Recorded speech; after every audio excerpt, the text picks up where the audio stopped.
کسی خیال میں ہوں یا کسی خلا میں ہوں،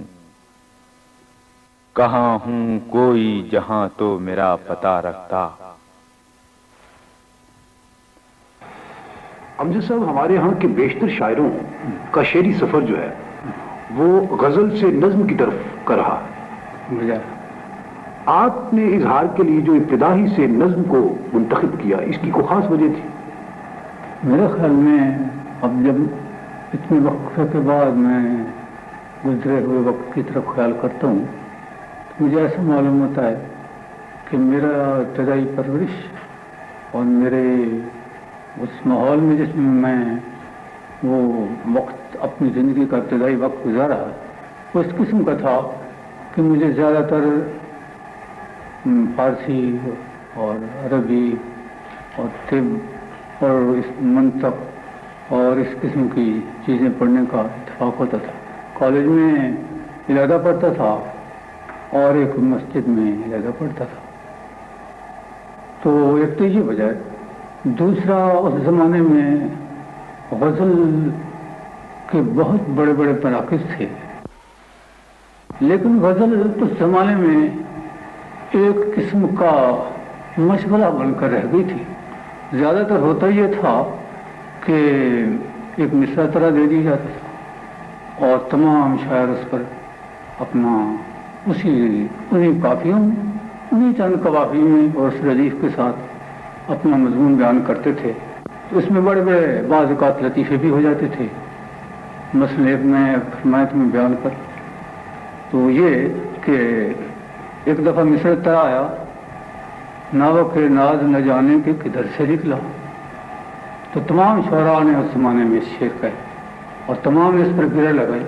تو وہ میرا دوست جس کے پاس یہ رسالہ آیا، میں نے اس سے پوچھا صاحب وہ فیصلہ کیا ہوا، ناوک ناز کدھر سے نکلا؟ تو اس طرح کا اس زمانے میں میرا ابتدائی رویہ اسی طرح کا رہا ہے کہ میں غزل نظم کی طرف زیادہ متوجہ ہوا۔ لیکن امجد صاحب، آپ نے نظم کی حید سے اس قدر لگاؤ کے باوجود بیشتر غزلیں بھی تو کہیں۔ میری نظر میں نظم اور غزل کا کوئی اتنی بڑی تفریق نہیں ہے اظہار کے لیے، اور آدمی لکھنے والا کوئی بھی پیرایا اپنے اظہار کے لیے جس کو مناسب سمجھتا ہے استعمال کر سکتا ہے۔ میں زیادہ تر نظم کی طرف متوجہ رہا ہوں، یہ سب صحیح ہے، لیکن جو غزلیں میں نے اس زمانے میں کی ہیں آپ ملاحظہ فرمائیں گے کہ وہ اپنے اسلوب اور اپنے دوسرے ڈکشن کے لحاظ سے اس زمانے کی غزلوں سے بالکل مختلف ہیں۔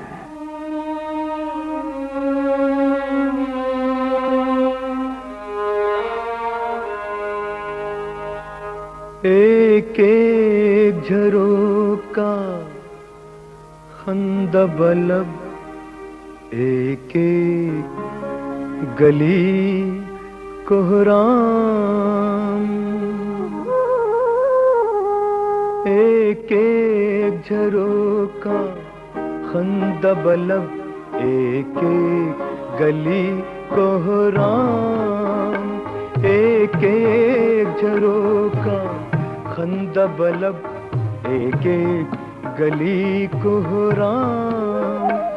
ہم لب سے لگا کر جام ہوئے بدنام، بڑے بدنام، ایک ایک جھروکا خندب لب، ایک ایک گلی کوہرام۔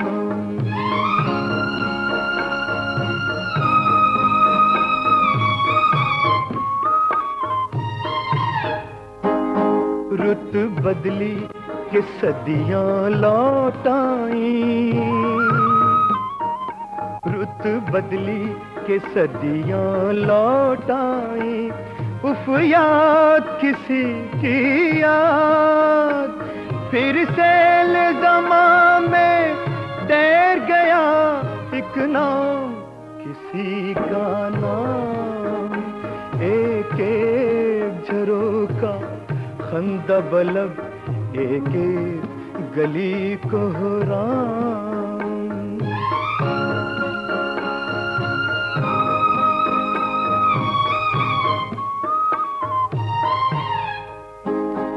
دل ہے کہ ایک اجنبی حیران،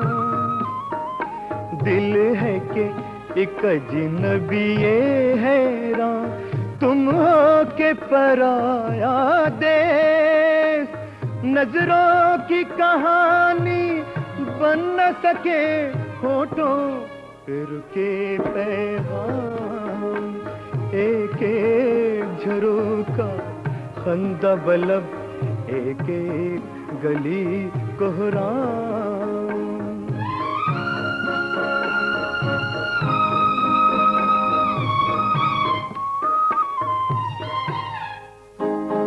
ہم فکر میں ہیں اس عالم کا، ہم فکر میں ہیں اس عالم کا، دستور ہے کیا دستور، یہ کس کو خبر اس فکر کا ہے، دستور دو عالم نام، ایک ایک جھروکا خندہ بلب، ایک ایک گلی کوہرام، ہم لب سے لگا کر جام ہوئے بدنام، بڑے بدنام، ایک ایک جھروکا خندہ بلب، ایک ایک گلی کوہرام، ایک ایک جھروکا خندہ بلب، ایک ایک گلی کوہرام۔ امجد صاحب، آپ کی نظموں میں زندگی کے سیاسی، نفسیاتی اور فلسفیانہ قسم کے موضوعات کی عکاسی تو بہت ملتی ہے، لیکن یوں محسوس ہوتا ہے کہ آپ نے اس بارے میں کسی مخصوص فلسفہ فکر یا کسی عقیدے کو اپنانے کی کوشش نہیں کی۔ فلسفہ فکر اور عقیدے کا یہ تو مختلف، شاید ان کے ایک ہی معنی ہو ان لفظوں کا، مختلف لحاظ سے دیکھا جائے تو، لیکن میں اس کو اپنا ایک شخصی رویہ کہوں گا جو میرے ذہن میں ایک رو کی طرح ہمیشہ موجود رہا ہے، ایک تسلسل کی طرح ہمیشہ میری زندگی کے ساتھ رہا ہے، اور میں نے اس کے تابع ہو کر اب تمام مضمون کو جو میں زندگی کی حقیقتوں میں دیکھتا ہوں، میں نے اس اپنے رویے کے تابع رکھ کر اس کو شعر کہا ہے۔ میرے ہاں یہ نظریہ ہے کہ میں ایسا محسوس کرتا ہوں کہ تمام ممالک میں، تمام کائنات میں، تمام تاریخ میں، تمام ارتقاء میں ایک چیز مسلسل زندہ رہی ہے، اور وہ عمل خیر کا تسلسل ہے۔ اس عمل خیر کے تسلسل کو جاری رکھنا ہر دور میں انسان کا فرض رہا ہے، ہر لحاظ سے فرض رہا ہے، اس دور میں بھی ضروری ہے۔ اور کون اس کے لیے ریاضت کر سکتا ہے، کون اس کے لیے مجاہدہ کر سکتا ہے، لیکن جتنا جس کے لیے کوشش ہو سکے میں نے ان واقعات کو اس طرح پر بیان کیا کہ پڑھنے والا اس میں ان مسرتوں کو حاصل کرے یا ان سے متاثر ہو کہ وہ مسرتیں اس سے مفقود ہو رہی ہیں یا کائنات سے مفقود ہو رہی ہیں، اور وہ ان کی طرف متوجہ ہو، تاکہ انسانی زندگی ان سچی مسرتوں سے لبریز ہو جائے جس کے لیے یہ کائنات پیدا کی گئی ہے۔ اور وہ لمحات ہمیشہ آتے ہیں انسانوں کی زندگیوں میں، قوموں کی زندگیوں میں، ایک دن میں متعدد بار آتے ہیں۔ اس کے لیے کون کوشش کرتا ہے؟ میں ان لوگوں کی تلاش میں ہوں۔ گزشتہ 40 سالوں سے وہ مصروف سخن ہیں۔ ان 40 سالوں میں بہت سے ادبی مارکے ہوئے، بہت سے ادبی بت بنائے گئے، ادبی گروہ بندیاں ہوئیں، اور ان کی رویداد اس زمانے کے جرائد اور کتابوں اور مضامین کی شکل میں شائع ہوتی رہی، لیکن ان میں مجید امجد کا نام کم نظر آتا ہے۔ اس کی غالب یہ وجہ نہیں کہ مجید امجد فنی اعتبار سے یا ادبی مرتبے کے روح سے فیض احمد فیض یا نون میم راشد یا میرا جی سے کسی قدر کم مرتبے کے حامل ہیں۔ امجد صاحب، آپ کے ہاں موجودہ زندگی کی ہنگامہ پرور مصروفیات سے اجتناب کا ایک بڑا مخصوص سا رویہ ملتا ہے، یعنی نہ تو آپ مشاعروں میں جاتے ہیں، نہ ہی کسی طور کسی گروہ سے متعلق ہیں، اور نہ ہی اپنی شخصیت کی کوئی پروجیکشن چاہتے ہیں۔ اس کی کیا وجہ ہے امجد صاحب؟ اس کی وجہ طور پر تو وجہ یہ ہے کہ میں نوکری کے سلسلے میں زیادہ عرصہ اس شہر میں رہا اور کافی میری سروس یہیں اسی شہر میں ہے۔ اس لحاظ سے بھی چونکہ ملازمت کی پابندی کو اس سے میں ادھر ادھر زیادہ نہیں جا سکتا۔ دوسری وجہ یہ ہے کہ میں ہنگاموں کو کی طرف میں راغب نہیں ہوتا۔ میرا خیال اگر نظم کی طرف ہو اور وہ نظم مکمل ہو جائے تو بھی مجھے تشفی نہیں ہوتی، اور اگر جس کو تشفی ہو جاتی ہے پھر وہ اس کو اٹھا کر لوگوں کے سامنے لاتا ہے اپنے آپ کو اسرٹ کرنے کے لیے۔ لیکن میں اس نظم سے کبھی میں مطمئن نہیں ہوا اکثر، اور پھر میں دوسرے خیال میں اور دوسری نظم کے خیال میں اور اس مضمون کے دوسرے پہلو میں مصروف ہو جاتا ہوں، پھر وہی سلسلہ اس طرح رہتا ہے۔ تو اس وجہ سے میں زیادہ نہیں کر سکا، حصہ نہیں لے سکا۔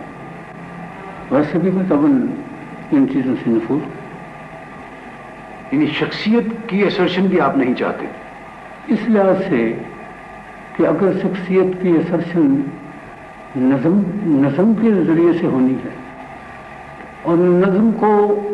میں مکمل اظہار نہیں سمجھتا جب میں نظم کہہ لیتا ہوں، تو میرے لیے اس نظم کے ذریعے سے اسرشن تو میرے لیے سودمند نہیں ہے، میں اس کو اچھا نہیں سمجھتا۔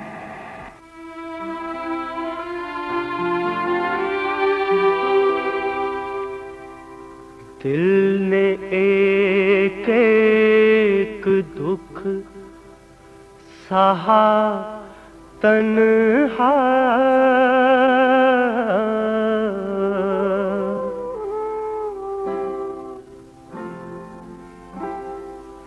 دل نے ایک ایک دکھ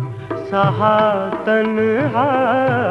دل نے ایک ایک دکھ سہا تنہا، انجمن انجمن رہا تنہا، انجمن انجمن رہا تنہا، دل نے ایک ایک دکھ سہا تنہا۔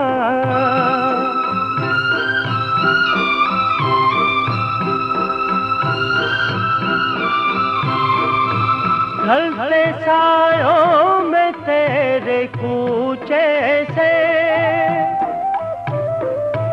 ڈھلتے سایوں میں تیرے کوچے سے،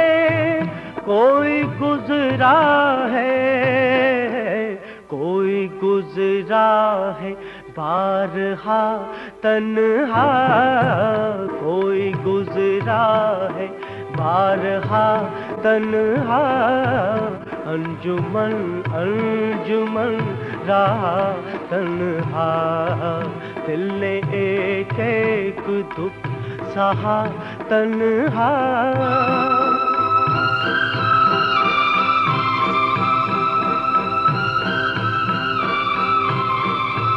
کونا یادوں کے برف زاروں سے، کونا یادوں کے برف زاروں سے، ایک آنسو بہا، ایک آنسو بہا بہا تنہا، ایک آنسو بہا بہا تنہا، انجمن انجمن رہا تنہا، دل نے ایک ایک دکھ سہا تنہا۔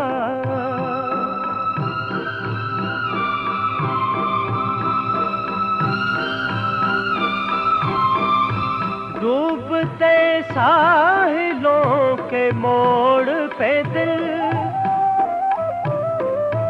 ڈوبتے ساحلوں کے موڑ پہ دل، ایک کھنڈر سا رہا، ایک کھنڈر سا رہا سہا تنہا، ایک کھنڈر سا رہا سہا تنہا، انجمن انجمن رہا تنہا، دل نے ایک ایک دکھ سہا تنہا۔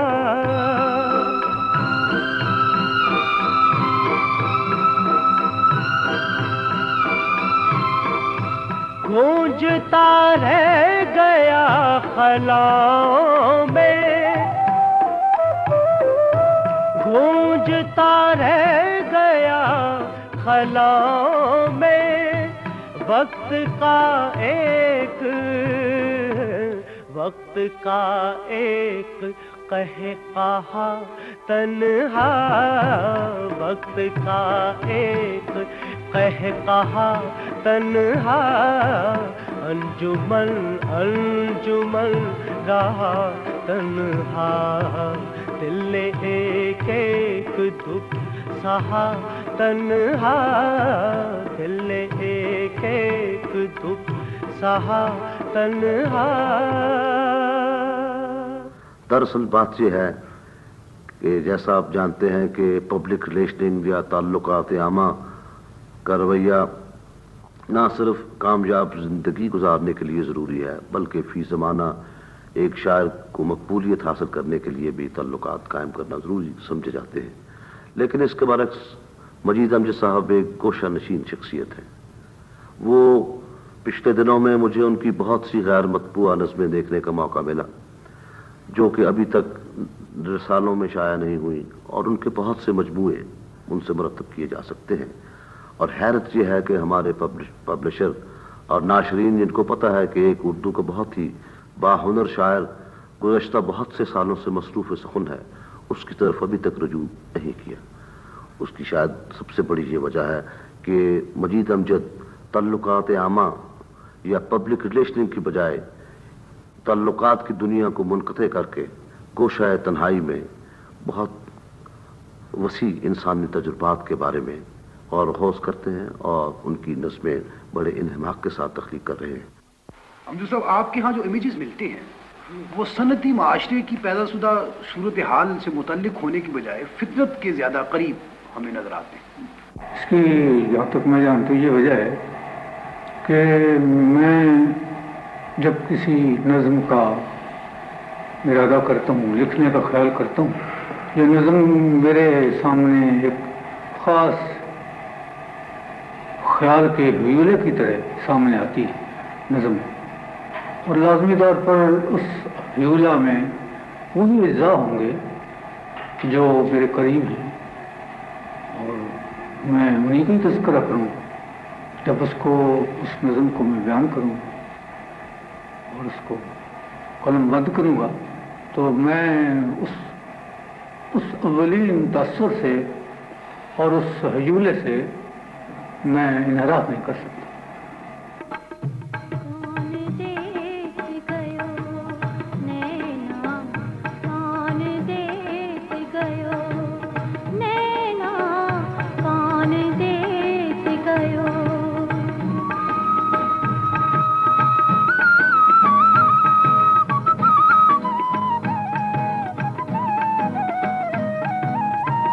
رت آئے رت جائے مہاری